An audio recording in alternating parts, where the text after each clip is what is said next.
दुर्योधन के, और वो सारा एहसान चुकाने के लिए वो गलत बोलते गए, गलत करते गए, जबकि वो बहुत अच्छे हैं। लेकिन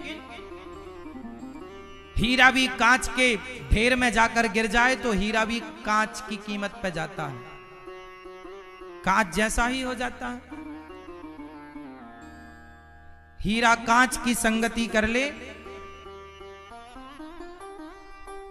तो वो कांच जैसा ही लगेगा, और किसी कांच के टुकड़े को हीरों के बीच में रख दो तो कांच भी हीरा जैसा चमकने लग जाएगा। देखने वाला ये कहेगा ये हीरा है, भले कांच है। और हीरा को कांचों के बीच में रख दो तो भले हीरा है, पर लोग ये कहेंगे कांच है। तो संगत से गुण आते हैं, संगत से गुण जाए, लोहा जड़ा जहाज में पानी में उतराए। आप अपने जीवन में संगति बढ़िया करना मेरे दोस्तों।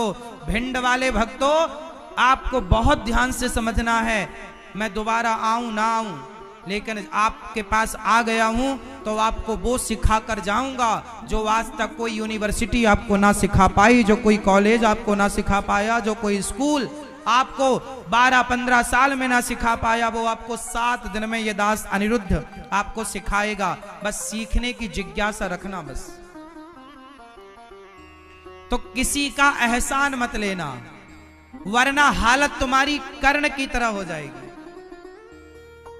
याद रखना साहब, शेर तो शेर होता है, लेकिन यदि सर्कस में चला जाए तो शेर की जिंदगी कुत्तों से बदतर हो जाती है।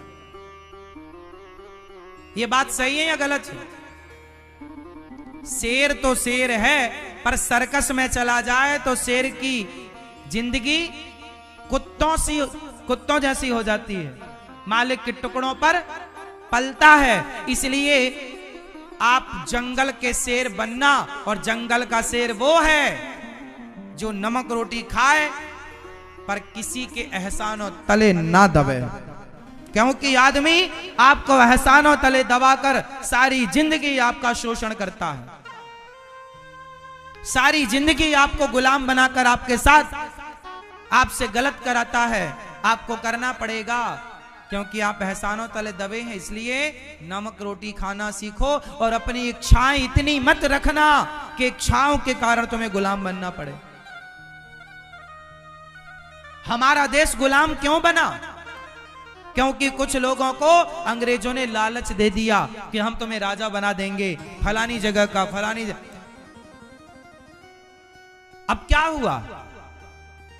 झांसी की रानी का जो किला घेरा अंग्रेजों ने, तो झांसी के किले तक पहुंच जाना अंग्रेजों के बाप की ताकत तो थी नहीं।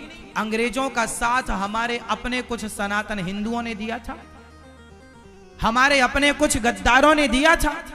यदि अंग्रेजों का साथ ना दिया होता, अंग्रेजों ने उन्हें लालच दे दिया कि हम तुम्हें राजा बनाएंगे, खजाना लुटाएंगे तुम पर, ये करेंगे वो करेंगे, और कुछ लालची आ गए लालच पर, और झांसी के किला को अंग्रेजों ने घेर लिया। झांसी की रानी घोड़े पर चढ़कर भागी वहां से जंगल की तरफ, गोली लग गई। बाद में वो अग्नि में उन्होंने अपने आप को जला लिया। खूब लड़ी मर्दानी, वो तो झांसी वाली रानी थी, खूब लड़ी मर्दानी। हाँ, जब झांसी की रानी लड़ रही थी तो क्या लिखा है? खूब लड़ी मर्दानी, मर्दों की तरह लड़ रही थी एक महिला। तो सवाल खड़ा होता है कि जब एक महिला मर्दों की तरह लड़ रही थी तो उस समय के मर्द क्या कर रहे थे? उस समय के मर्द कहां थे? उस समय के मर्द अंग्रेजों की तलवे चाट रहे थे। उस समय के मर्द क्या कर रहे थे? अंग्रेजों के तलवे चाट रहे थे। इसलिए वो महिला मर्दानों की तरह मर्दानगी दिखाती हुई लड़ गई अपने वतन, अपने देश के लिए। और मर्दों को तलवे चाटने की आदत कुछ लोगों को, मतलब जो चाटे उनकी बात कर रहा हूं, सबकी नहीं। जो अंग्रेजों के तलवे चाटे हैं उनकी बात कर रहा हूं। कुछ लोग अंग्रेजों के तलवे चाटते रहे और वो अकेली महिला लड़ती रही। काश हम सनातनियों ने संगठित होकर के, यदि संगठित रह करके लड़कर एक होकर के लड़े होते तो ना तुम्हारे देश में मुगल आते, ना तुम्हारे देश में अंग्रेज आते। लेकिन बात यह है ना कि आपको लालच ने गुलाम बना दिया, जैसे जैसे जैसे कर्ण के लालच ने दुर्योधन का गुलाम बना दिया, ऐसे आपके लालच ने आपको अंग्रेजों का और मुगलों का गुलाम बना दिया।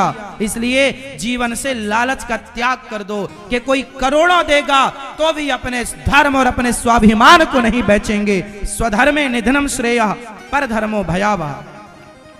अपने धर्म में रहकर मर जाएंगे, नमक रोटी खा के मर जाएंगे, परंतु जंगल का शेर जंगल में भूखा मर जाए पर वो शेर रहेगा, और सर्कस में शेर कुत्तों की तरह मरता है। तो आप कहां के शेर बनना पसंद करोगे, जंगल का या सर्कस का? जोर से। जंगल के शेर बनना, किसी के टुकड़ों पर मत पलना, किसी के, जोर से, किसी के टुकड़ों पर मत पलना। और एक बात और कह दूं यहां पर, किसी के टुकड़ों पर मत पलना, बाप के टुकड़ों पर भी मत पलना। आप अपने आप को इतना श्रेष्ठ बनाओ, इतना काबिल बनाओ, इतना योग्य बनाओ, इतना टैलेंटेड बनाओ, इतना कामयाब बनाओ अपने आप को कि आपको पिता से कुछ लेना ना पड़े, बल्कि आप लाकर सब पिता के चरणों में रख दें। पिताजी ये रहा। पिता के टुकड़ों पर भी क्यों पलना है तुम्हें? पिताजी ये धन दे दो, पिताजी वो खेत दे दो, पिताजी ये दे दो ना। आप इतने कामयाब हो जाओ कि आप अपने बल से सारा अपना खर्चा करो, अपने बल से अपने बच्चों को पढ़ाओ लिखाओ, पिता से मांगने की जरूरत ना पड़े। स्वावलंबी बनो। एहसान किसी का मत लो, माँ बाप का एहसान वैसे हम पर बहुत है, और लेने की क्या जरूरत। माँ बाप ने जन्म दे दिया, इससे बड़ा और क्या एहसान होगा तुम्हारे ऊपर उनका। अब जन्म दे दिया, इसके बाद कुछ मत लो माँ बाप से।